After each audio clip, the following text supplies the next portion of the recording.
Hello everyone, in this chapter 17 we will talk about the planar kinetics of a rigid body.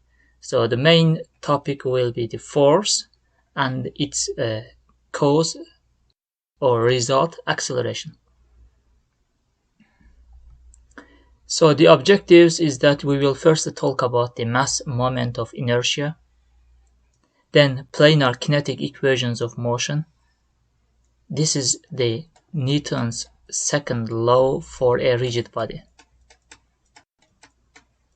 As we said in the first weeks of the course, if you understand the Newton's second law, then it means that you understand the dynamics, because most of the equations in dynamics are derived from the Newton's second law.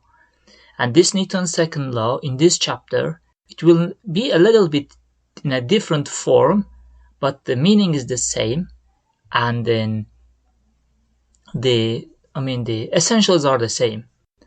Then we will talk about general planar motion. Okay, so what it means is that we will first talk about the translation,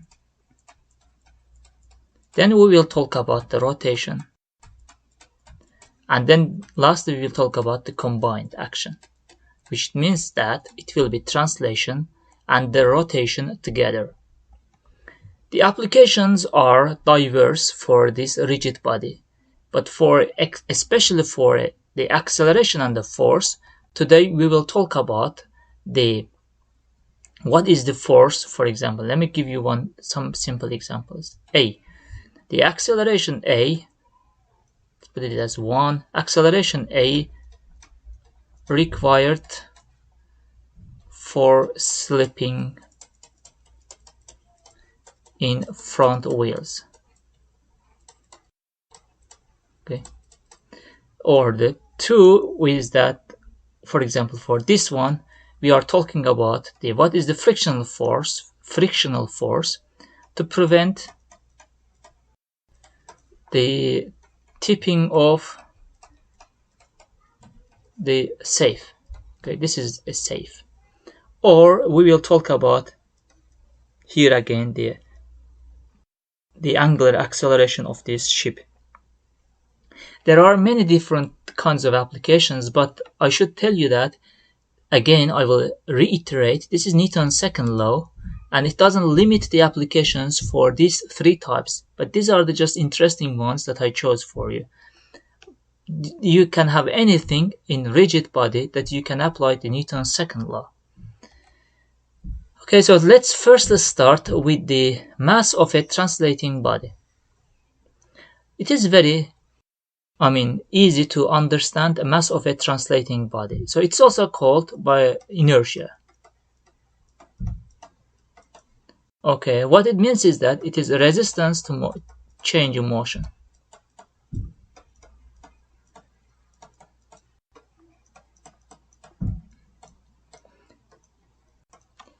You can think of the other way around. You can say that if a body moves, it is a resistance to prevent it.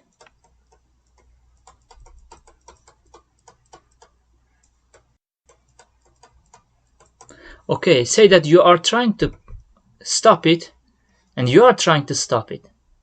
It is very easy to understand that the second one, this one, has a higher inertia. Okay, but this is all about a translating body. Translating body means that there is no rotation. It does not rotate, it just translates. And what if in the case of a rotating body? Okay, so you can see here we have 2 rotating bodies. They have the same mass. So both have same mass. Okay, but as you can see that the wooden one, the solid cylinder, the one is solid cylinder, reached earlier. And the question stands up here for us that what is the reason? So it means that the translational mass here is not enough to explain the natural phenomena happening in this rolling motion. Okay, so the translating mass is not enough. So we need the mass of a rotating body.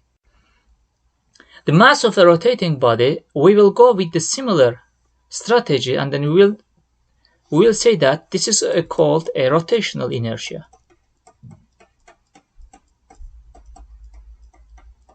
Okay, and that is, we can think of this way, yes,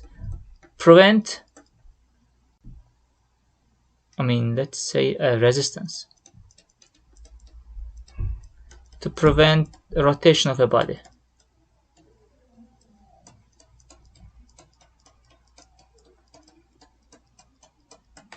You can notice that to stop the B, this one, is easier than that one. Okay, so this one is easy to stop. Okay, this one is hard to stop. So one thing comes out is that the rotational inertia, okay, the first thing is that it depends on size, or you can say that it depends on radius. Okay, the bigger the radius, it is harder to stop. So this one has higher rotational inertia. Okay, and then for a rotational inertia, this one, we show it as I. Okay, so it means that it has a higher I, and this one has a lower I. Okay, and then as you can see, the second thing is that this one rotates around this axis. You see, this way it rotates, but this one rotates this way. Okay, and also the second thing is that it depends on axis of rotation. Our famous strategy is that to stop it from rotation, which one is easier, this one or that one? Okay, that's what we are looking for. And then the third thing is that it will come on the next slides. It is shape of the object. So the shape means that, is it a circular object? Is it a rectangular object?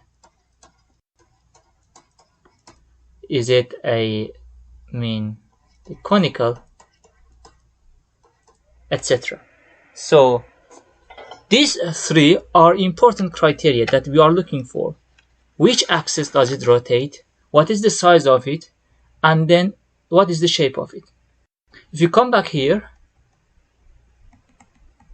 so the first is that, let's look at the example back here. You see, here the shape matters. One is a hollow cylinder, the other one is solid cylinder. And then next recording, I will continue on this rotational inertia.